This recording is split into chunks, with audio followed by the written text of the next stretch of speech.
when we first met with my brother here. I was ahead of him there by 2 years. And as has been said, I met his elder brother, Charles Mburu Miano. He was already in his third year at the University of Dresden when I went there.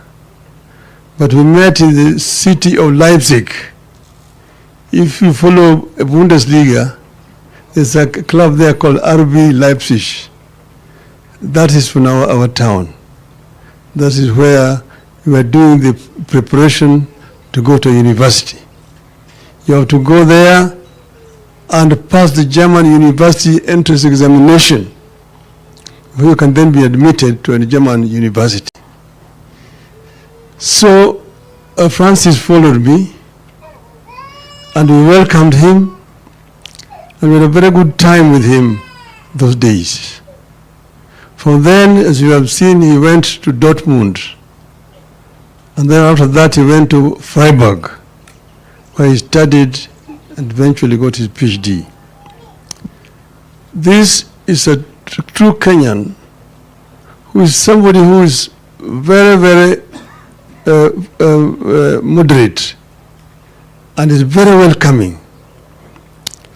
I did not know, because when I met Mumbi, she was Mumbi Ngaru. Little did I know that she was the wife of my friend. It took a very long time. And when we met with him, we were speaking German. Mumbi, of course, was not understanding what we were saying. We were backbiting her.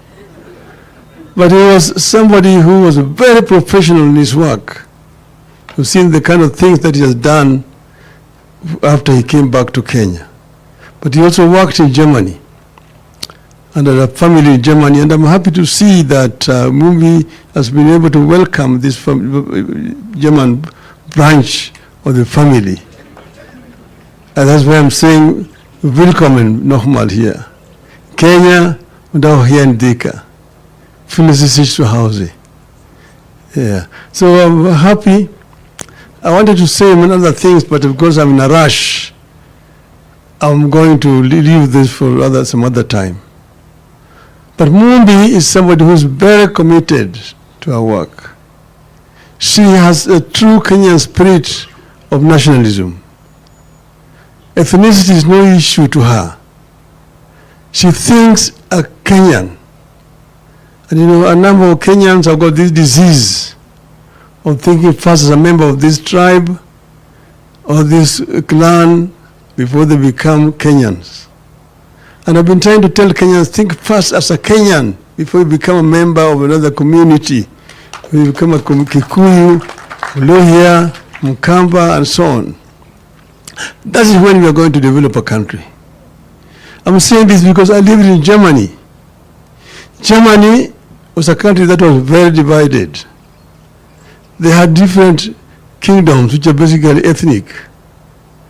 Bavaria, Bayern, that's where Munich is. That's a tribe. Prussians, that's where Berlin is, called Preußen. This was another kingdom.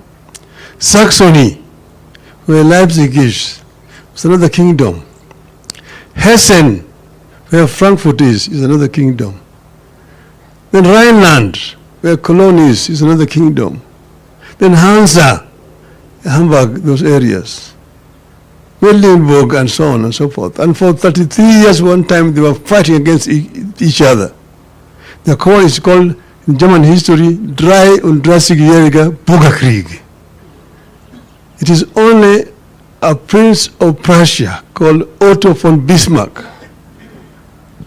who came out with his centurions, physically forcefully united these different nationalities and created one united Germany, and said that if you don't work hard, the English and the French are going to look down upon you like second-class Europeans. So introduce what is known as Iron Rule in Germany. You work or you are disciplined. And that is the basis of Teutonic discipline that we have today. Today you see a German telling you, Look at Mercedes-Benz. Look at BMW. No Italian can make that. No Englishman can make that because of that discipline. And that is what we've been trying to tell Kenyans. Think as a Kenyan first before you think as a member of the community here and there.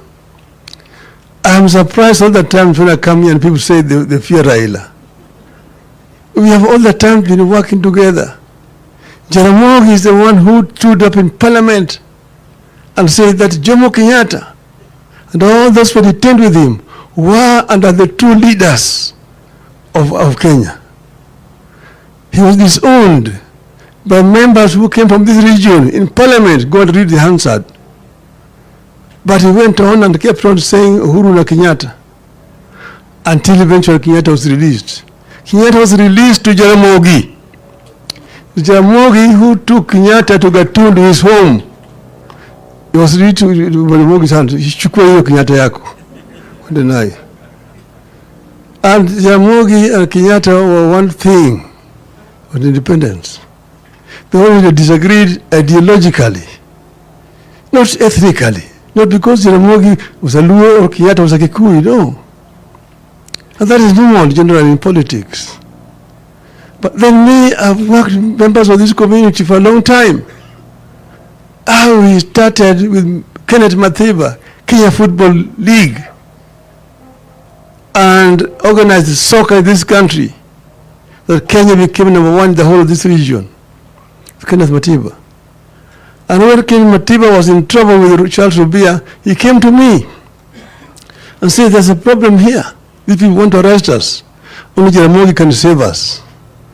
Arrange for us to meet Jaramogi. And arrange a meeting with Jaramogi, Matiba, and Rubia. And we talked there about how we can fight to change Section 2A and bring back multipartyism. And that's when we met after that meeting, we organized a Kamkunji. Matiba, Rubia, and yours truly were arrested and detained together. Where Rubia ended up being very sick, Matiba got a stroke, and so on and so forth. But we had to work together. We came out back here, we started a Ford. Kenya, Ford. Later on they came and split it into Ford Kenya and Ford Asili. But we had to work together with those people. Fast forward again, when the opposition was divided in 1992 and lost elections, the Nyayo was 34% against opposition's 66%. 97, we were not able to unite. We were defeated. 202, when the opposition was divided again, I said Kibaki tosha, and campaigned for Kibaki when he was injured until he became president. Did I not know that Kibaki was a Kikuyu? Did I not know that Kibaki was a Kikuyu? I knew. That's what they are saying that Raila is an enemy of Kikuyus. I don't know where it comes from. We only disagreed with Kibaki when people around him decided not to implement the constitution that we had agreed on, the basis of. So people talking about ethnicity are talking cheap politics, which really is of no roots here.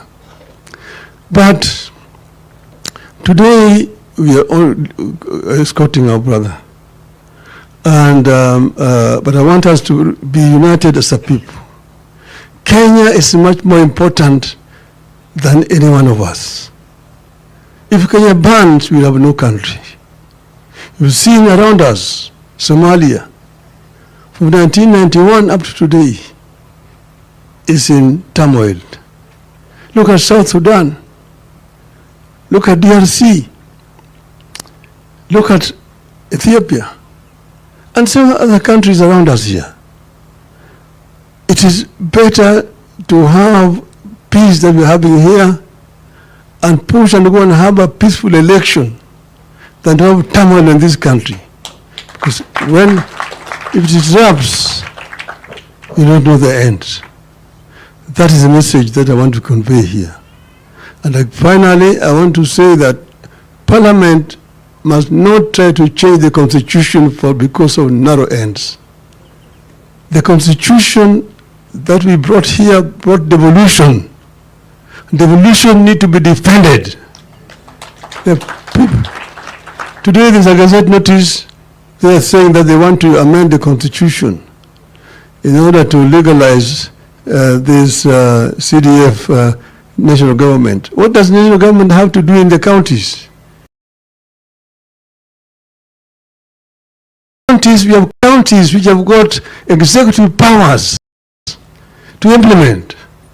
Let the national government let go of resources to the counties as provided for the constitution.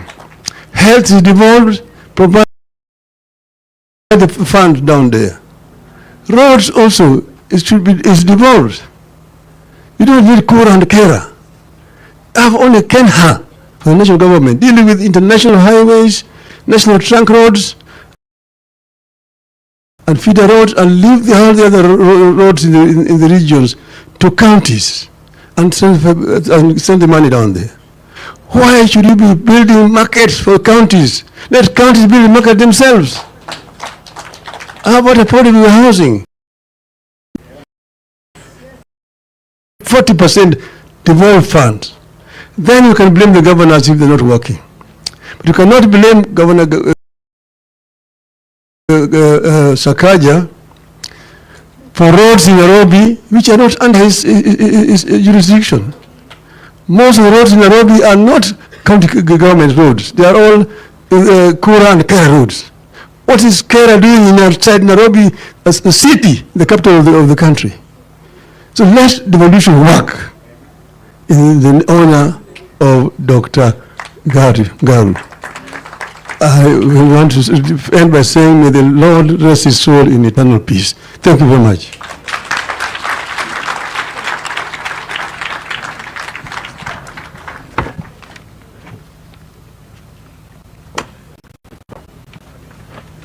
Thank you, Your Excellency. May we appreciate His Excellency once more for those words of wisdom.